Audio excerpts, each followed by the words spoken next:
And hope थोड़ी बहुत अभी एक्चुअली लंच होने के बाद थोड़ा बहुत लेजीनेस ना हो जाए आप लोगों में, इसलिए थोड़ा बहुत हम केस स्टडी करेंगे इसमें इस बार। Hello hello.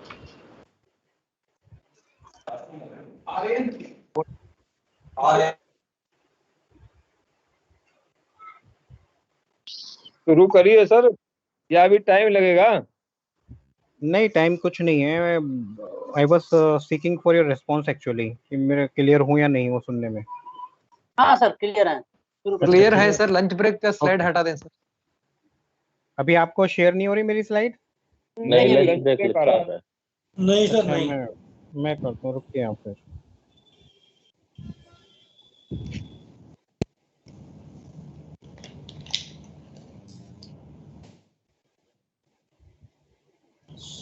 स्लाइड हुई शेयर क्या? आ गई सर। Yes sir. हो गई ना? हो गई। जी, तो जैसा कि हम अर्लियर उस सेशन में कर रहे थे इस बात को, कि हमारे पास जो भी एग्रीमेंट या जो भी हम चीज़ डिसाइड करते हैं ना, तो वो सारे का सारा वन साइडेड होता है। इसलिए जो डॉक्ट्रिन ऑफ कॉन्ट्रा परफेंटम है, जो इस टेबल पे मैंने लिख रखा है, डॉक्ट्रिन ऑफ कॉन्ट्रा परफेंटम का यूज़ किया जाता है कभी भी किसी भी सिस्टम को देखने के लिए, किसी भी चीज़ को समझने के लिए। अब मेन बात थी जो आपसे बात हुई थी, liquidity damages and non liquidity damages, and section 55 which is the essence, whether contract, essence of the contract, section 55 it was here, it is section 55. So these sections deal with essence, whether time is the essence of contract or not. तो इसमें हमारे पास simply क्या चीज़ है time के बारे में, कि एक इम्पॉर्टेंट क्लॉज है ये टाइम की जो है इसके अंदर।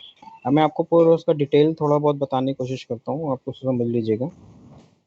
इसमें क्या है कि कोई भी प्रोविजन, इसमें कहा जाता है कि एक this is an important provision of contractual damage, section 55 of Indian contract act, and it permits, what does it permits, that every delay, in case of any delay of performance by any party, the remaining unperformed contract to become void at the option of the suffering party. यानी इस stage में क्या होता है कि जब कभी भी कोई डिले हो जाता है कि due to delay of any party, the remaining unperformed contract, जो भी अनपरफॉर्म्ड कॉन्ट्रैक्ट रह जाता है, that can be become, it could becomes void at the option of the suffering party. यानी कोई जो सफरिंग पार्टी है जिसको लगता है मेरे को तो नुकसान हो रहा है, तो उसकी ऑप्शन पे आ जाता है, that means these are voidable, they can be declared as void now. However, this is permissible only when the time is the essence of the contract. अगर टाइम जो है एसेंस है कॉन्ट्रैक्ट का, अगर उसके बाद भी कोई चीज एक्सेप्ट की जा रही है और कोई पेमेंट की जा रही है, तो that means it is mutual consented that essence of time is extended by both the parties. So there are important provisions in the contract act, जहाँ पर ये ना सेक्शन 55 को ध्यान में रखते हुए चलना पड़ता है, क्योंकि इन्हीं से अराइज होते हैं। इसमें क्या है कि this section is based on the principle of natural justice actually. ये जो सेक्शन है ये प्रिंसिपल ऑफ नेचुरल जस्टिस के ऊपर बना हुआ है। इसमें क्या है कि इट इज नेसेसरी, तो इसलिए this is necessary, do remember this, that a notice is timely given to the contractor, जिसकी मैं बात कर रहा था आपसे, कि नोटिस जो है ना हमेशा टाइमली कॉन्ट्रैक्टर को दे देना चाहिए, pin Poynting the specific terms and various acts और ओमिशन ऑन हिज पार्ट। जो भी आपकी स्पेसिफिक टर्म्स है कॉन्ट्रैक्ट की, आप उसमें डालेंगे कि वो कहाँ कहाँ इनको ब्रीच कर रहे हैं अपने एक्ट से, वो क्या क्या ओमिट कर रहे हैं, उन्होंने क्या क्या काम करे हैं जो क्लॉज के हिसाब से नहीं है, which cause delayed and attributable to him, जिनकी वजह से डिले हो रहा है उन सब के लिए वो जिम्मेदार है। तो ये चीज़ है ना, during the currency of the agreement उसको नोटिस क्लियरली दे देना चाहिए, जिससे कि आपकी जो सामने कंसेंट है, आपकी जो इंटेंशन है, वो क्लियर कट कन्वे हो जाए कॉन्ट्रैक्टर को कि भाई अगर आपने काम नहीं किया तो मैं इस कॉन्ट्रैक्ट के इस एक्ट के हिसाब से, इस सेक्शन से, इस क्लॉज से आपके ऊपर एक्शन लूंगा। So principle of natural justice कहता है कि सामने वाले को एक अपॉर्चुनिटी देनी चाहिए बिफोर टेकिंग एनी एक्शन। तो डायरेक्टली कोई क्लॉज में एक्शन लेने से पहले एक वार्निंग देना इसलिए जरूरी होता है, जो कि लॉ बोलता है that ample opportunity should be given to the party. तो जो पार्टी सामने है उसको एक अपॉर्चुनिटी देनी चाहिए, then you can take the action according to the available clauses and the contractual obligation of both the parties. इसमें सिंपली होता है कि the responsibility of delay has to be imposed on the contractor. अगर कोई दिक्कत आती है then it should be supported with the evidences also. Do remember this, merely our allegation doesn't work unless we are not having the evidences. So evidences should be there. Okay, तो EOT के लिए मैंने आपको वैसे बता ही दिए हैं कि EOT मोस्टली जो है जब ग्रांट की जाती है तो हम उसमें लिख देते हैं कि it is without prejudice to right of the employer to recover the liquid damages from the contractor blah blah and notwithstanding the EOT is granted, the time shall remain with the essence of the contract. तो ये हम दो condition डालकर सामने एक EOT का provisional दे देते हैं। लेकिन जब भी कभी प्रोविजनल EOT या थोड़ा सा अपनी तरफ से जब भी कोई एक्सटेंशन देते हैं उस मोमेंट पर वो कैलकुलेटेड एक्सटेंशन होना चाहिए कि उसको बार बार रिपीट ना करें, उससे उसका डाइल्यूशन हो जाता है, जो उसका कंसेंट है, जो उसका असेंस है वो पूरा डाइल्यूट हो जाता है। So this is all about what your clause 55. Now we were talking about liquidated damages. तो liquidated damages किस में थे हमारे पास, किस सेक्शन में थे? 74. 74. तो नॉन लिक्विडेड डैमेजेस और जनरल डैमेजेस हैं, दे फॉल्स इन 73. तो ये जितने भी आते हैं ये डैमेजेस, ये क्या होते हैं, ये डैमेजेस जो है ना उस समय एग्जिस्ट नहीं करते, जो हमारे एग्रीमेंट होता है उसमें दिखते नहीं है कहीं भी। ये जो कॉन्ट्रैक्ट एक्ट है क्या कहता है कि इट एनेबल्स, यानी ये जो सेक्शन है वो एनेबल क्या करता है कि पार्टी को to claim the damages suffered by it as a result of default of the another party even when no such provision exist in the agreement. क्योंकि ये जो होते हैं कब होते हैं, such compensation is not to be given in any remote and indirect loss और damages.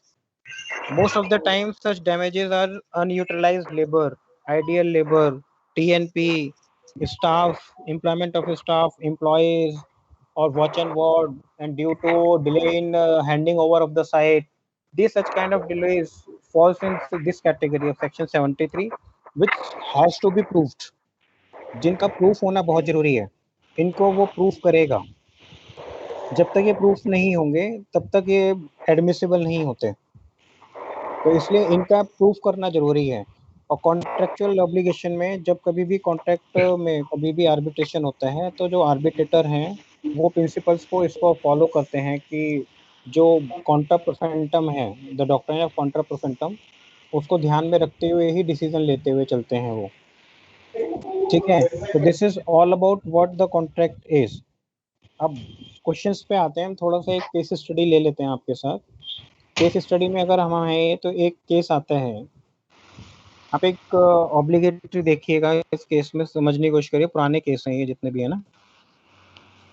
So what was the main, Mrs Walfer versus Walfer, इस केस को स्टडी कर लेते हैं एक बार। चलिए एक नॉर्मल सा केस बताते हैं आपसे कि हस्बैंड एंड वाइफ, ये केस हस्बैंड एंड वाइफ के बीच में है कि वन न्यूली वेडेड कपल जो है वो कहीं अभी हनीमून के लिए जैसे श्रीलंका रहते थे और वो श्रीलंका से जाते हैं कहाँ, इंग्लैंड। अब इंग्लैंड में क्या होता है कि वाइफ की तबीयत खराब हो जाती है, मिसेस वाल्फर है उनका नाम। अगर वाइफ की तबीयत खराब हो जाती है तो वो क्या करती हैं कि उनका ट्रीटमेंट के लिए, इलाज के लिए डॉक्टर से कंसल्ट किया जाता है। और जब डॉक्टर से कंसल्ट किया जाता है तो डॉक्टर कहते हैं कि भाई इनका जो एनवायरनमेंट है ना इंग्लैंड का वो इनके लिए बेटर है, तो आप इनको यहीं रहने दें, इनको आप कहीं ना ले जाएं, इनको यहीं रहने दें। तो जब उनको वहीं छोड़ दिया जाता है तो वो बोलते हैं, अपनी हस्बैंड उनके बोलते हैं चलो ठीक है मैं जा रहा हूँ और मैं वहाँ से 30 पाउंड्स आपको, क्योंकि इंग्लैंड में थी वो, तो 30 पाउंड्स हर महीने में आपको भेजता रहूँगा। तो उन्होंने वर्बली उनको बोल दिया और वो चले गए। तो जब वो गए तो उन्होंने 2-3 महीने तो भेजा, थोड़े टाइम बाद उनके बीच में कोई डिस्प्यूट हो गया टेलीफोनिकली। तो हस्बैंड ने सबसे पहले जो काम करना होता है वो कर दिया कि भाई उसने भेजना बंद कर दिया पैसे को। ठीक है ना। जो पहला जो मेन काम होता है वो पहला यही होता है। ये छूटते उनने एक ही काम करा कि सारा सबसे पहले भेजना बंद कर दो पैसे को।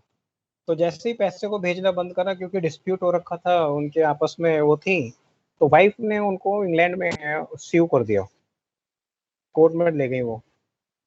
और कोर्ट में जाके बोलते हैं कि जी इन्होंने मेरे से कॉन्टेक्ट किया था, ऑब्लिगेशन था इनके मेरे पास, और ओरल कॉन्टेक्ट था इनका मेरे साथ, और इन्होंने बोला था कि मैं आपको 30 पाउंड हर महीने दूंगा, पर इन्होंने ब्रीच कर दिया है और मुझे इसका कंपनसेशन चाहिए कि हर महीने 30 पाउंड दें, और जो मेरे बीच में ये परेशानी हुई है उसके अलग से पैसे दें।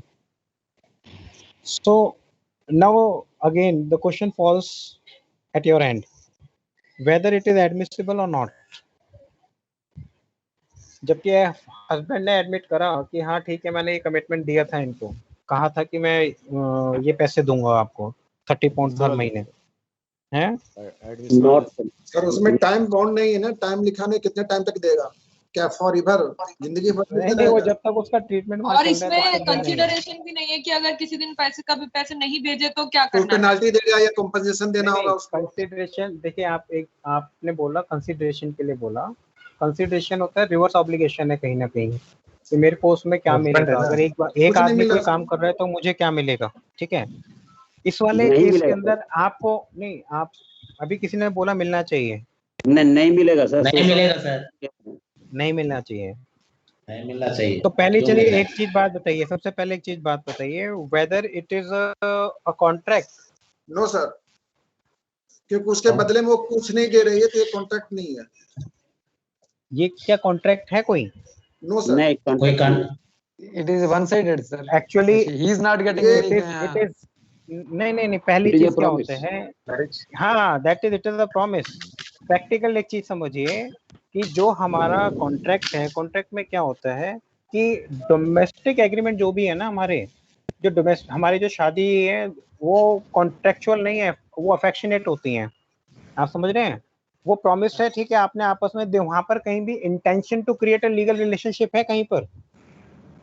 जब वो कमिटमेंट कर रहा है अपनी वाइफ को कि मैं आपको 30 पाउंड दूंगा, तो क्या उसके दिमाग में या वाइफ के दिमाग में कोई इंटेंशन है लीगलिटी की कि भाई अगर नहीं देंगे तो मैं ये वहां इनको कोर्ट में स्यू कर दूंगी? नहीं, वो एक अफेक्शनेट मोड में दे रहा है कि वो मेरी वाइफ है, मेरे को ड्यू केयर करनी है उसकी, तो अफेक्शनेट मोड में कहा कि ठीक है मैं 30 पाउंड आपको भेज दूंगा। It is not a right, उसमें कहीं भी इंटेंशन क्रिएट नहीं है। कल को क्या कहा जाए, अगर मैं कहूँ इस बात को कि अगर कोई एक एम्प्लॉय है वो काम करता है और उसकी पोस्टिंग काफी दूर हो रखी हो, और उनको जो बॉस हैं वो कहे भी प्राइवेट सेक्टर में है वो कि भी ठीक है मेरे को मैं आपके घर पे खाना खाने आता हूँ, अगर अच्छा खाना मिलता है तो भाई ठीक है मैं आपको पोस्टिंग चॉइस कर दूंगा। अब आपने तो वाइफ से आके कह दिया कि भाई देख ले जो भी है तुम्हारे हाथ में है। अब वो आके और उन्होंने बना भी दिया और आपने कह दिया कि ठीक है मैं आपको कोई एक गोल्डन रिंग ला के दे दूंगा या डायमंड की रिंग ला दूंगा, एक आपने कमिटमेंट दे दी उनको। अब उन्होंने अपनी तरफ से बहुत मेहनत करी और आपके बॉस खुश होकर भी चले गए, उन्होंने आपका जहाँ चॉइस पोस्टिंग थी वहां हो भी गया। तो वेरी नेक्स्ट डे क्या होना है, जैसे आप कहोगे वाइफ को मेरी पोस्टिंग हो गई, वो खुश हो गए, तो वेरी नेक्स्ट डे उन्हें बोलना क्या है आपको? रिंग दो, गोल्डन रिंग। सबसे पहले उनके पास यही आना है कि मुझे नहीं पता, वो तो चलो जो हो गया सो हो गया, वो रिंग की कही थी आपने, वो रिंग दिलवाओ। तो हमने भी क्या कहना होता है छूटते कि मैं कहीं भागा जा रहा हूँ, भाई रिंग कहीं जा रही है क्या, मैं दे दूंगा, मैं मना थोड़ी ना कर रहा हूँ। तो उस सिचुएशन में जब ये कमिटमेंट था तो वो कमिटमेंट जो था अफेक्शनेट था, कोई इसमें लीगल बाउंडेशन नहीं थी। Wife can not go into the court, okay. So these are the domestic agreements. The domestic agreement cannot be treated as the contract. ये promises हैं आपस में एक दूसरे के प्रति, ओके। अब मैं आपसे क्वेश्चन पूछता हूँ, चलिए फिर एक और, अभी कंसिडरेशन की बात आई थी, अब मैं एक बात पूछता हूँ। एक वेरी सेटल्ड केस है चनैया वर्सेस रमैया में, मतलब एक केस में इसमें क्या है, अब आप कंसिडरेशन पर आइएगा कि मैं ए बी सी बोलता हूँ इसमें, अब चेन्नैया रमैया नहीं बोलूंगा, मैं ए बी सी कहूंगा। ए के पास एक प्रॉपर्टी है जो अपने बी है, उनका जो बेटी है, उनकी बेटी को वो प्रॉपर्टी देना चाहती है, लेकिन उसकी एक कंडीशन है, वो कहती है मैं बी तुम्हें प्रॉपर्टी तभी दूंगी बी को कि जब तुम सी जो कि मेरा भाई है, ए का भाई है, यानी वो उसका मामा हो गया। Are you getting it? Yes. जहां समझ में नहीं आया पूछ लीजिएगा, एक बार बता दीजिएगा। तो ए ने बी से ये प्रॉमिस कहा कि वो उसकी जो लड़की थी कि भाई मैं तुम्हारे नाम अपनी प्रॉपर्टी तो कर दूंगी, लेकिन मेरी एक कंडीशन है कि क्योंकि मेरी तो अब तबीयत ठीक नहीं रहती है, मेरा पता नहीं कब आखिरी दिन हो, तो मैं आपको ये प्रॉपर्टी तभी नाम में दे सकती हूँ अगर तुम मेरे भाई को हर महीने उसको कुछ ना कुछ एन्युटी के तौर पे पैसे देती रहो, जिससे कि उसका जीवन यापन चलता रहे, क्योंकि वो कैपेबल नहीं है वो भी। ओके, तो उसकी लड़की ने एडमिट कर लिया कि ठीक है आप जो कह रही हैं मैं ऐसे ही करूंगी, और वो उन्होंने उसकी प्रॉपर्टी अपनी लड़की के नाम पे कर दी। तो जैसे ही उनकी लड़की के नाम पे प्रॉपर्टी गई तो लड़की ने पैसा देना शुरू कर दिया अपने मामा जी को, तो मामा जी को पैसा देती रही। फिर एक दिन जब वो एक्सपायर हो गई उसकी मदर, तो उसने अपने मामा जी को 1-2 महीने तो पैसे दिए, और उसके बाद उसने भी क्या करा, पैसे देना बंद कर दिया। अब जब पैसे देना बंद कर दिया तो कोर्ट में ये जाके खड़े हो गए मामा जी इनके, और कोर्ट में जाके इन्होंने केस करा कि ये जो मेरी भांजी है इनको मेरी बहन ने तभी प्रॉपर्टी दी है कि जब मेरे को आप ये पैसा देते रहे, लेकिन उन्होंने भांजी मेरी मतलब सिस्टर के जाने के बाद मेरे को पैसा देना बंद कर दिया। तो कोर्ट इनको डायरेक्शन दे कि वो मुझे पैसा दें। अब आप ये बताइए क्या वो लायबल है पैसा देने के लिए? यस, लायबल है सर पैसा देने के लिए। नहीं नहीं सर, नहीं है। नहीं सर। कहीं कैसे लायबल हो जाएगी ये बताओ आप मेरे को। कहीं रिटेन तो है नहीं। हाउ लायबल कैसे हो जाएगी? वो तो पूरी पिक्चर, मतलब किस तरीके से लायबल है, चले आप बताइए। सर उसने लैंड प्रॉपर्टी दिया है, प्रॉपर्टी के बदले कंस्ट्रक्शन में कि हमको मिलेगा ही, इसके बदले हमको मिलते रहेगा, लेकिन नहीं तो वो उसकी वाइफ जो लड़की है भांजी कहती है मेरे को इनसे कंसिडरेशन क्या मिल रहा है मामा जी से, मेरे पे रेसिप्रोकल मुझे मामा जी से क्या मिल रहा है, मामा जी से तो मेरा कोई है ही नहीं। Contract between the two party, वो तो मेरा ये जाना चाहिए कोर्ट में, तो चला गया। भाई कंसिडरेशन तो है नहीं, there is no consideration on part of mama ji, there is no consideration. Hello sir, she is not a party in any contract. It is a contract between the mother and the daughter. Yeah, agreed. And जो मामा है वो उसके agreement में party ही नहीं है, हाँ party नहीं है उसमें, वो कॉन्ट्रैक्ट नहीं हुआ है। हाँ बेनिफिशियरी वही है। जैसे पिता के मरने के बाद पुत्र का अधिकार होता है, तो भले मर गई है और वही कंडीशन था कि मेरी तबीयत खराब है, मैं बचूं ना बचूं, तो जब तक रहोगे मामा को देते रहना इतना पैसा, उसको देना चाहिए, एग्रीमेंट तो ही है। तो कंसीडरेशन कहाँ पर, अभी एक बात हो रही थी, there is no consideration. Actually ये केस जो है ना पूरा, ये केस का जो असेंस है वो कंसीडरेशन के ऊपर हुआ था, ये केस पूरे का पूरा जो कोर्ट ने डिसीजन दिया है, कोर्ट ने जो डिसीजन दिया है दिस वाज, क्योंकि इसने प्ली ये ली थी, जो इसमें रमैया थी उसने प्ली ये ली थी कि भाई जो सी था उसने ये प्ली ली थी बी ने कि भाई मेरे को तो मेरे मामा जी से कोई कंसीडरेशन मिल ही नहीं रहा, तो जब मिल ही नहीं रहा तो मेरा उनसे क्या लेना देना है, मेरी मदर ने जो दिया था मेरे को दिया था, लेकिन मामा अब वो है नहीं, अब तो मेरी मदर से जो मेरे को मिला वो मेरे पास है, वो मामा से मुझे क्या मिल रहा है जो मैं इनको पैसे दे रही हूँ उसकी वजह, वो इस क्वेश्चन के ऊपर कोर्ट में खड़ी हो गई थी। If since there is no consideration so it is a void agreement, void contract, और जो वॉइड है तो उसको तो आप इसके ऊपर कॉन्ट्रैक्ट एक्ट लागू नहीं कर सकते, ये उसका सबमिशन था। अब आपका सबमिशन क्या कहता है इसमें?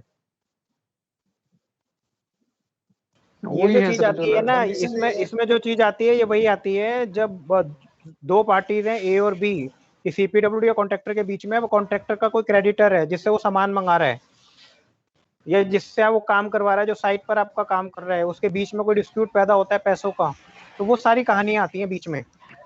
अब आप ये बताइए इस वाले केस में क्या है सर? ये कॉन्ट्रैक्ट का मैटर है भी क्या? मैं ये जानना चाहता हूँ। ये तो सक्सेशन का मैटर है, उत्तराधिकार में माने बेटी को। नहीं सक्सेशन नहीं है, ये सक्सेशन नहीं है, इसके अंदर सक्सेशन की जरूरत ही नहीं है, जब प्रॉपर्टी ऑलरेडी हैंडेड ओवर हो गई है उसकी लड़की को, तो सक्सेशन का तो कोई इशू ही नहीं है। इशू जो है वो मदर ने अपनी कंसिडरेशन लड़की क्या को- है, मदर ने इशू अपनी जो है वो लड़की को प्रॉपर्टी लड़की दी और बस खत्म। सुनिए ना सर, और एक शर्त लगा के दी विद कंडीशनल, उसने ट्रांसफर किया कि भाई आप ये करोगी।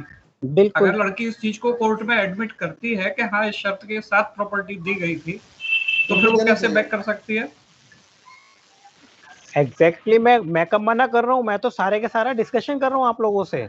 ऐसा जब सारी की सारी बातें हम एक दूसरे की मान लेंगे तो डिस्कशन होगा कहाँ। मैं तो आपसे इसलिए रिवर्स हो रहा हूँ ना, मैं तो रिवर्स इसीलिए हो रहा हूँ कि भाई आप इस चीज को बोलें कि देना है। यस सर, एग्जैक्टली देना है, एग्जैक्टली देना है। मैं तो मैं इसलिए मना कर रहा हूँ कि आप मेरे को काउंटर करें सारे का सारा। हाँ बिल्कुल देना है सर, क्योंकि अगर उसको लड़की वही कोर्ट में consideration एडमिट नहीं कर है। रही है कि उसके उसको इस बाद कंडीशन बिहाफ के में साथ ही वो है। प्रॉपर्टी मदर ने ट्रांसफर की थी, तो उस लड़की को देना चाहिए, देना ही चाहिए। इसमें जो कंडीशन के साथ मेन चीज कंसीडरेशन जो समझानी है ना, इस जगह पर कंसीडरेशन समझाना है कि कंसीडरेशन क्या है। कि कंसीडरेशन ये है कि जो प्रॉपर्टी जो आप इतनी देर से कह रहे हो, बिल्कुल सही बात कह रहे हो, कि जो प्रॉपर्टी उसको मिली है ना, वो इसी कंडीशन पे मिली है कि वो मामा जी को पैसे देगी। That is a consideration. ये कहीं रिटर्न है सर कि कंसिडरेशन उन्होंने दिया था, रिटर्न कहीं है? नहीं, ये बिल्कुल रिटर्न, मैं केस बोल रहा हूँ चेन्नैया वर्सेस रमैया। आप गूगल पे जाके ना कभी सर्च करके पढ़ लीजिएगा।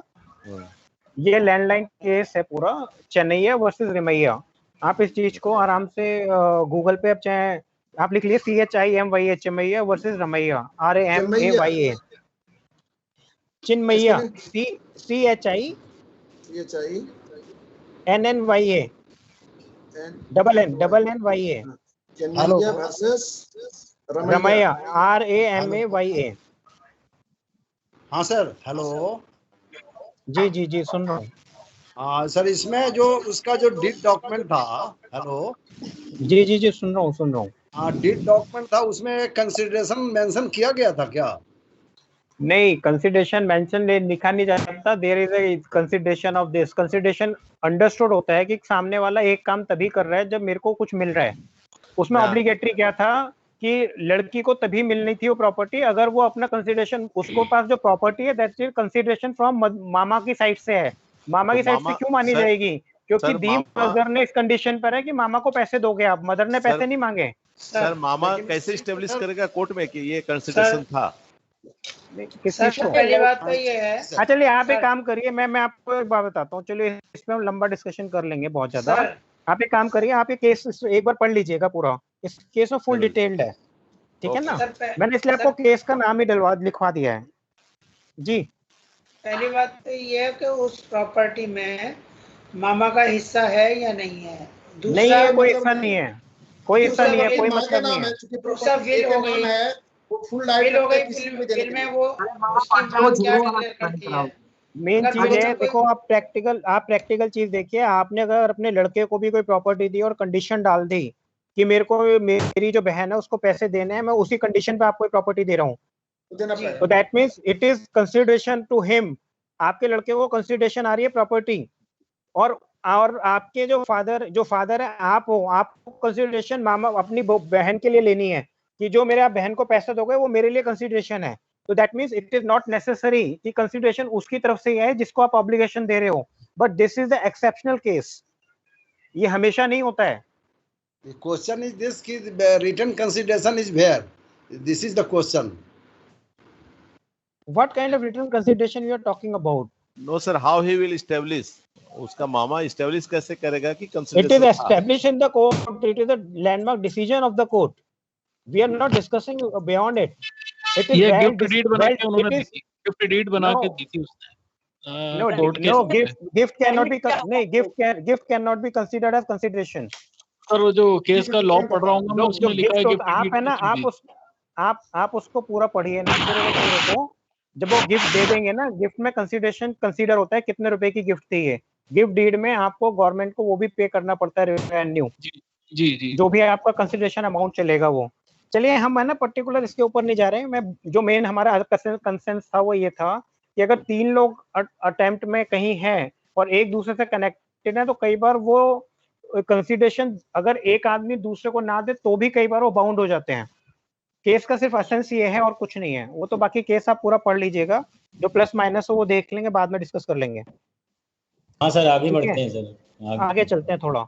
सर अच्छा, इसके बाद हमारे पास क्या आता है कि सिंपल स्टेटमेंट आती है। कई बार एक क्वेश्चन है, एक और केस है ऐसे ही सेम, इसमें है कि माइनर, जो माइनर है, माइनर कैन नॉट, तो हेलो, अभी जो आप केस बता रहे थे इसमें आपने कॉन्ट्रैक्टर और थर्ड पर्सन और जो डिपार्टमेंट के रिगार्डिंग जो एग्जांपल दे रहे थे, प्लीज उसको कंप्लीट कर दीजिए।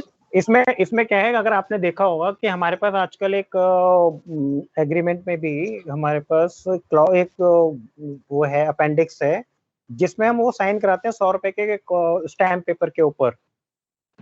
अगर आपने कभी गौर किया हो तो उसमें ये लिखा होता है, जो कंपोजिट टेंडर है, कि आपके जो क्रेडिटर है उस कंपोजिट टेंडर में, जो भी क्रेडिटर है, जो कॉन्ट्रैक्टर का क्रेडिटर है, जिससे कॉन्ट्रैक्टर लेके काम करता है या कॉन्ट्रैक्टर के थ्रू वो काम कर रहे हैं, उनको भी डायरेक्ट पेमेंट की जा सकती है। तो वो थर्ड पार्टी है रियल में, वो क्योंकि उस कॉन्ट्रैक्ट में वो पार्टी नहीं है, लेकिन हम दो जने मिलकर उसको थर्ड को लेकर आते हैं, उसके अंदर उसके कहीं साइन नहीं होते। आप इसको है ना एक बार देखिएगा, हमारे पास जो हमारा जो अपेंडिक्स है, वो जो पेमेंट है, पेमेंट ऑफ बिल्स, उसके अंदर ये अभी चेंज हुआ है। पेमेंट ऑफ बिल में कभी मॉडिफिकेशन हुआ है, तो payment of bills to the contractor, तो पेमेंट टू द कॉन्ट्रैक्टर के अंदर ये एक सेक्शन है जिसको इंडक्ट किया गया है कि वो थर्ड पार्टी को हम कर सकते हैं, बशर्ते 100 रुपए के स्टैम्प पेपर के ऊपर जो कॉन्ट्रैक्टर है वो स्पेसिफाई करके देगा कितने रुपए तक और किस एजेंसी को। अगर वो क्लेम भी आता है तो डायरेक्ट कर सकते हैं, अगर हम नहीं कर पा रहे, या डायरेक्ट पेमेंट आप दे सकते हो, वो दे रखा है, आप एक बार देखिएगा उसको, उसके बाद हम डिस्कस कर लेते हैं। क्लॉज 7 भी है सर वो। हाँ 7 क्लॉज 7 भी। हाँ, वो जो पेमेंट के लिए है ना हमारी, हाँ थर्ड पार्टी पेमेंट, हाँ थर्ड पार्टी पेमेंट का है ना, हाँ उसी के लिए है वो। तो उसके अंदर पूरे स्टैम्प पेपर का रिक्वायरमेंट है क्या सर? 100 रुपए का है शायद मेरे ख्याल से, 100 रुपए नए का वाले स्टैम्प पेपर जीसीसी है। में हटा दिया गया 7B को। ऐसा है, तीन जीसीसी है हमारे पास इस समय, जो इन रनिंग है, मेंटेनेंस की है, कंस्ट्रक्शन की और ईपीसी की है, ठीक है ना। तो तीनों जीसीसी में कुछ क्लॉजेज जो हैं हटाई गई हैं, कुछ क्लॉजेज रखी गई हैं। जैसे मेंटेनेंस के अंदर आपका मोबिलाइजेशन एडवांस है ही नहीं, वहां से हटा दिया गया है, लेकिन कंस्ट्रक्शन में और ईपीसी में है। तो मतलब ये आप देखेंगे तो हमारा थोड़ा थोड़ा चेंजेस है कुछ क्लॉजेज के अंदर, तो जो चेंजेस हैं वो हैं, उन्हें देखना पड़ेगा। अभी रिसेंटली कुछ चेंजेस हुए आर्बिट्रेशन के अंदर भी, क्लॉज 25 में। क्लॉज 25 में एक्चुअली क्या होता है, आर्बिट्रेशन की आपकी क्लास हो गई होगी, तो उसमें आर्बिट्रेशन ट्रिब्यूनल भी होती है ना। मोर देन वन आर्बिट्रेटर कब होते हैं? 100 करोड़ के ऊपर में सर। हाँ, जब टेंडर्ड अमाउंट, जो आपका टेंडर्ड अमाउंट है, अगर वो 100 करोड़ से ऊपर निकल जाता है तो वहां पर होते हैं। इससे पहले जो था वो ये था कि 20 करोड़ से ऊपर के क्लेम के ऊपर होता था, वो पहले क्लेम बेस था। उस क्लेम बेस को आप जो ये क्या नाम है, टेंडर कॉस्ट है, यानी जो टेंडर्ड अमाउंट है, उसके ऊपर कर दिया गया है। तो ऐसे ही जो ट्रिब्यूनल है, ट्रिब्यूनल का आपको फॉर्मेशन पता है कैसे होता है, तो that is all about, I am not going into again. So this is all about your contracts because we have to go with the Contractual Labor Act also. So I am just changing it.